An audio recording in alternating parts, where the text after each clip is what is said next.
Hello and welcome to this episode of The Unnoticed Entrepreneur with me, Jim James. And today, Pete Sena is joining us. And Pete is the co-founder and CEO of a company called Digital Surgeons. And he's all the way over there in New Haven, Connecticut. Welcome to the show. Thanks. Good to be here. Pete, we're going to hear from you. You've got experience of, over 20 years and you're an entrepreneur yourself many times over. And we're going to talk about how an entrepreneur can find their DNA for their business and also how they can become in a category of one. Tell us, how do you help the entrepreneur to get noticed? Yeah. So I think the first thing that I always think about with entrepreneurs is I ask them to tell me their story and to tell me about their company and what they're aiming to do. And ideally, I would be able to get that question answered in like 30 seconds or 60 seconds or 2 minutes. But typically, it takes me like an hour or more to sort of unwind the story that they're trying to tell me. And ultimately, what that comes down to is positioning and understanding like, how do you put yourself in a category of one is something that I really think about a lot because there's so much noise out there today, right? There's so much Uber for dog walking and this business that's kind of like that business. So I think with so much noise out there today, consumers are so easily just mulled over with messages every single day. So one of the things that I think about a lot is how can I help them tell their story in a way that's going to resonate, way it's going to resonate with their internal staff, way it's going to resonate with their customers, and more importantly, how it's going to resonate with the market. So that's ultimately where I start with folks. Great. And, you talked about the digital noise. I mean, entrepreneurs are as receptive and victims of the confusion from the market as well, which is maybe why they take so long to get their story out. Tell us, how would you guide an entrepreneur that can't describe their business in a minute? How would you help them to do that? Yeah, so I'm a really big fan of simplified frameworks. I feel that we've got a series of different exercises. We'll share more about that today as well. But I think taking them through a series of exercises, having a number of conversations with the key stakeholders. So, what I mean by that specifically is let's assume it's a small product company. We work with a lot of software as a service companies. Typically, I'll interview the CEO and the founder. I'll interview like the head of technology or head of product, again, depending on the size of the company. So when I say stakeholders, anyone that their opinion or the things that they're doing would largely affect them based on how we communicate the product and how we communicate the vision of the company. So I'll talk to those folks. And what I'm looking for is what I call the intersect. So what I always look at is, what is the pain point that the market has, that the customer has? And then ultimately, what is the promised land when they deliver their product on their best day and that vision comes true for that CEO or that founder, how does the vision of the founder and the pain point of the customer intersect? And that promised land, that unlock is what I often search for. And then I find a way to help them communicate that in short order. And then the goal of my engagement, if I'm successful, which I like to think I'm fairly successful with typically, about sometimes 6 to 8 weeks later, when I ask the same question I started with, it takes a little less than 2 minutes for them to tell their full story. And hopefully they can say it in a sentence or two. And then that sentence or two can be used on their website, can be used in their branding, can be used in all the different things. So I'm trying to simplify it as much as I can here, Jim, but hopefully that tracks for you in the audience. Yeah, no, I love the idea of the intersect between the vision of the founder and the pain point of the customer. But why is it so difficult for the entrepreneur who started the business to solve the customer's problems to articulate those? What would you say is the number one bottleneck that you see repeatedly? Absolutely. Well, what I say about problems is when we make problems personal, it's a lot easier for us to articulate them in a way that matters. What I see a lot of times with CEOs and founders is that they're solving a problem for a large TAM or total addressable market, and they're looking for that product market fit. So like, what's the thing that like everyone needs in this large market as, as an example. So a lot of times what they end up getting stuck with is a lot of jargon. You know, we're in the business of innovating on transformational communication platforms that unlock new paradigms of growth. And it's like no one talks like that, right? So I think being able to unwind that and say, we make it so people can talk to each other easily on a program, like that might be a simplified version of that. We all know what that means, or might ask a question or lean in with curiosity. So I think a lot of times the CEOs and founders kind of get stuck in their own smarts. I work with a lot of very smart people. Sometimes they're PhDs or they're academics or they're, entrepreneurs. So a lot of times because they're all over the place, they speak in non-human communication. It's a lot of jargon and they get lost in themselves. So I think that's oftentimes what I see happening a lot. Yeah, really interesting. You say an entrepreneur in a way doesn't want to limit the scope of the business, so they don't limit the scope of the vocabulary. And then, ironically enough, it becomes counterproductive, doesn't it? So, do you have a framework then that you help the entrepreneur to go through in order to identify their category of one? Absolutely. Yeah. So we have a framework. It's called the brand DNA framework. We've actually recently released it as a free download so people can just play with it themselves. One of my visions, Jim, is that I believe that creativity and curiosity in the world are broken, and they're definitely broken in business. And what I've seen just myself and my own story and the story of many of the entrepreneurs I've worked with and for over the years is that when you're living a curious creative life, you have a much higher chance of being happy in that life. And, happiness in many ways often leads to success if done properly or with curiosity and creativity. So I say that because we've got this framework. We want to release it to everybody. It's called the brand DNA framework. And essentially that framework is 8 steps that we take people through. So in each of those steps, there's a couple of different frameworks. I'll give you the more simple one just on the discussion today. So we use a framework that we call ACT, which is basically just an acronym ACT. And that framework lets you figure out who is the audience that you're talking to. What are you communicating? So A, C, what are you communicating to that audience? And then what are the triggers and the touch points that are going to ultimately reach that person? So just to sort of simplify that for a second, this morning I was rushing to get to my office so I wouldn't be late for our podcast here today, Jim. And I usually go to Starbucks in the morning. So if Starbucks was this particular brand and someone came to me with this vision before they were the Starbucks we know today, I would say, okay, who's the audience? The audience is really busy entrepreneurs that don't have a lot of time that need a boost in the morning. That's the audience, right? Getting really niche because everyone wants and eats coffee, right? But if you're marketing to everyone, you're marketing to no one in some cases. So by just picking that one niche, I often say, Jim, the riches are in the niches, right? So let's take that niche. Okay. So I'm a busy, time starved entrepreneur and I need that extra boost in the morning. So that's the audience. What are you communicating to me? We're communicating to me that you've got a fast, consistent caffeinated beverage that's going to get me excited to jump out of bed in the morning. And then where are you going to reach me? What are the triggers and the touch points? Well, you're probably going to hit me with a Spotify ad, or you might hit me with a billboard ad, or you might hit me with an Instagram ad or a TikTok ad showing me other time starved entrepreneurs and how much they love it. And then I'm going to identify with those entrepreneurs and I'm going to want to buy Starbucks. So that would just be an example because I do this with students all the time. I do this with venture backed CEOs. That's the ACT framework or ACT. What's nice about that is I like to do it with a printout or you can do it digitally too. But the nice thing about a printout is you can just quickly fill out a bunch of different hypotheses.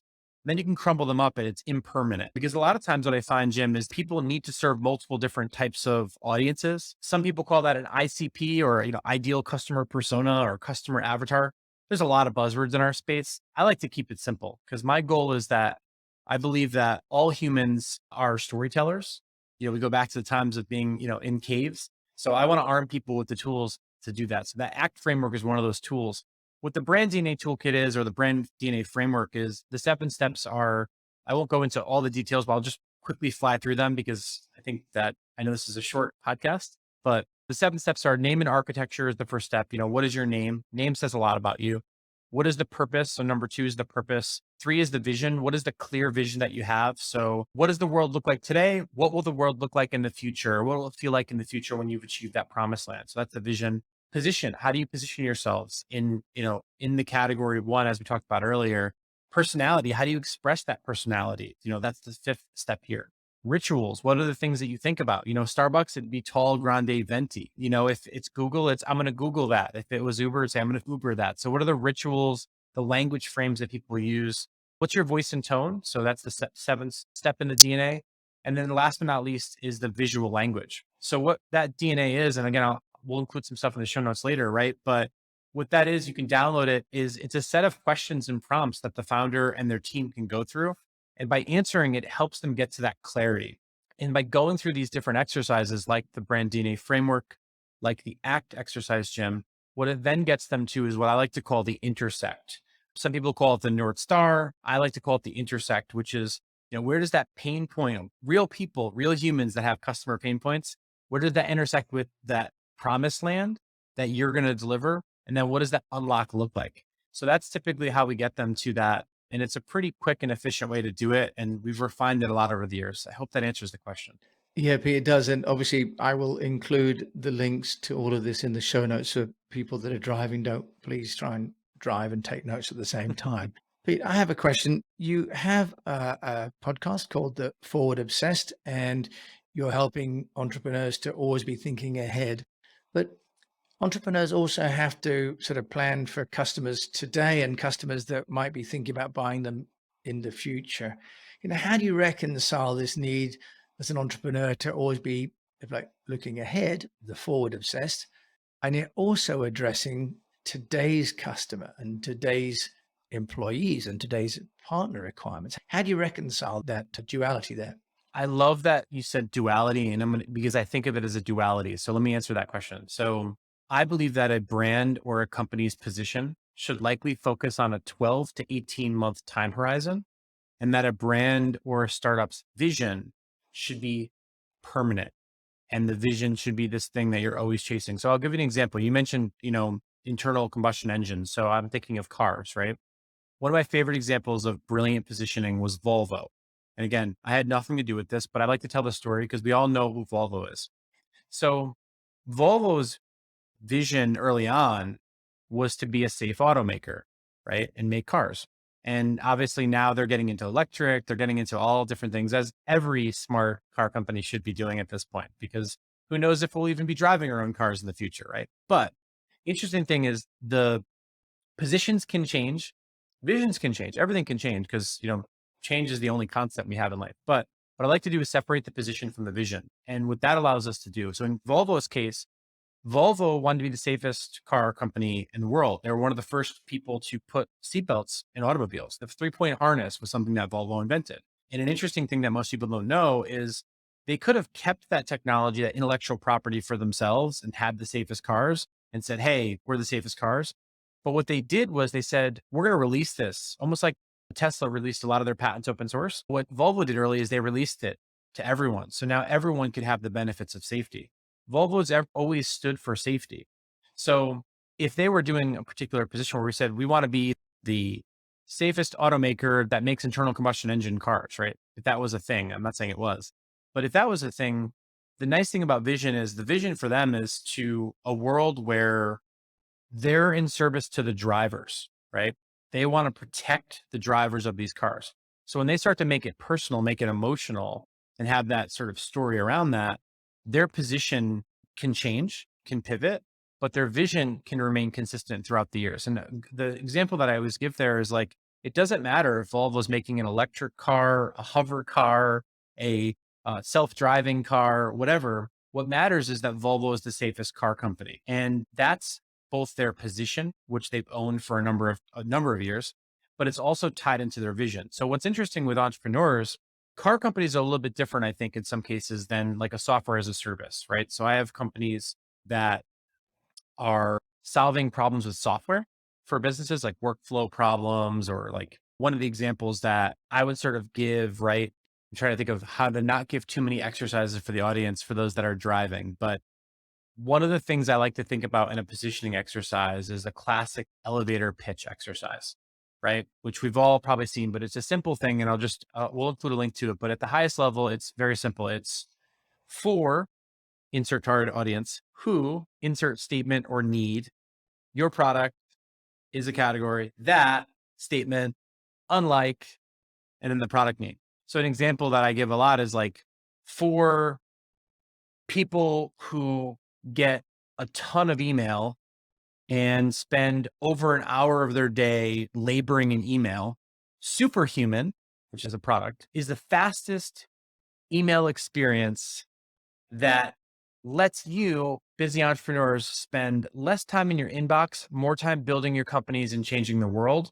Unlike other email platforms like Gmail and other things that will slow you down and keep you bogged down with inbox zero, Superhuman gives you the shortcuts, the speed that you need so that you can move at the speed of the market. So I just made that up. But one of my example products that I've spending a lot of time with these days is Superhuman. And if you haven't tried Superhuman and you're an entrepreneur, you're going to want to try it. I don't own the company. I don't work with them directly. I just love the way that they've positioned themselves. So I say that because 5 years from now, email might not be something that we still do potentially. We might be getting downloads to our brains through some chip in our head. Now, that being said, the position of Superhuman today, their positioning might be all around. We are the fastest email experience. We are the best email experience.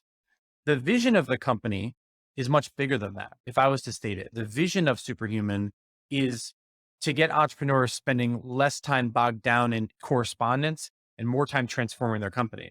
So 5 years from now, if email goes by the wayside, Superhuman has a choice.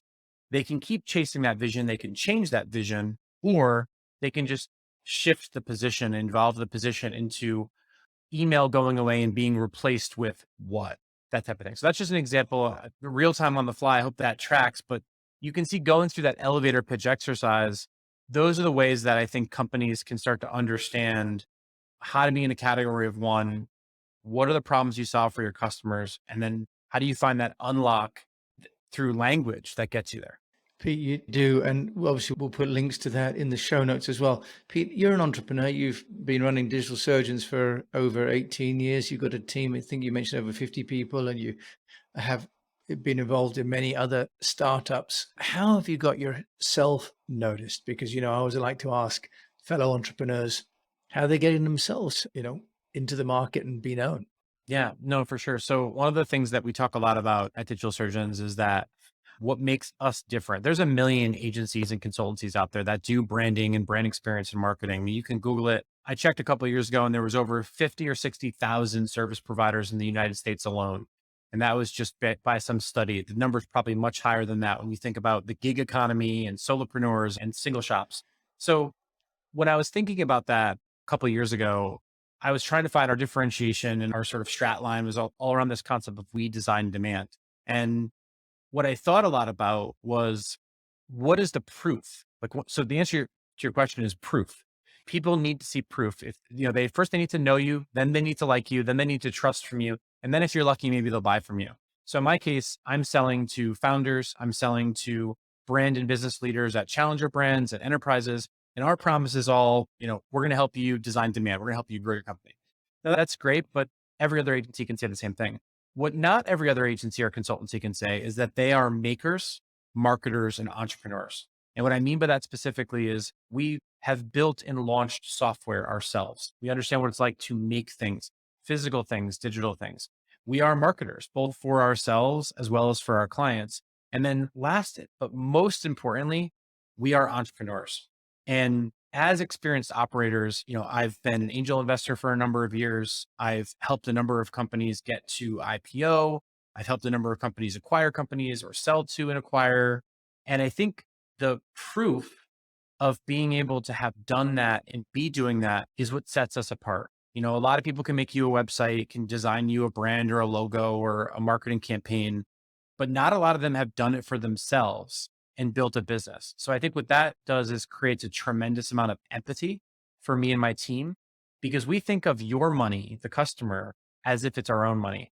And I think that sets us apart in a big way. And I say that, and it's easy for me to say, but I'm saying that based on what many of our clients have told us, right? One of the things that I always say is a brand is the space that you occupy in the hearts, minds, and wallets of your customer. It's the thing that people say about you when you're not in the room. That is what a brand is. It's what you believe, it's how you behave.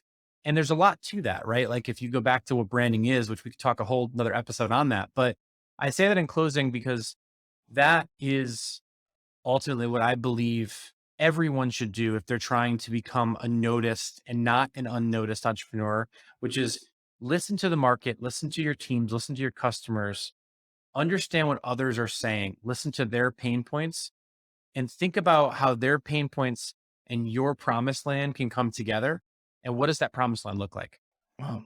Pete, thank you. And you mentioned that's the closing comment, and it's a really deep and thoughtful one to close out with us. So, Pete Sena from the Digital Surgeons over in New Haven, Connecticut. Obviously, we could carry on for much longer, but we have to leave it there. So, thank you so much for sharing really so many things about becoming the category of one. It's intersection between pain points and visions. And you're plainly someone who's experienced the pain point as an entrepreneur and solved those problems yourselves. And so that's why you're doing it so successfully for your clients. So thank you for sharing that with me today.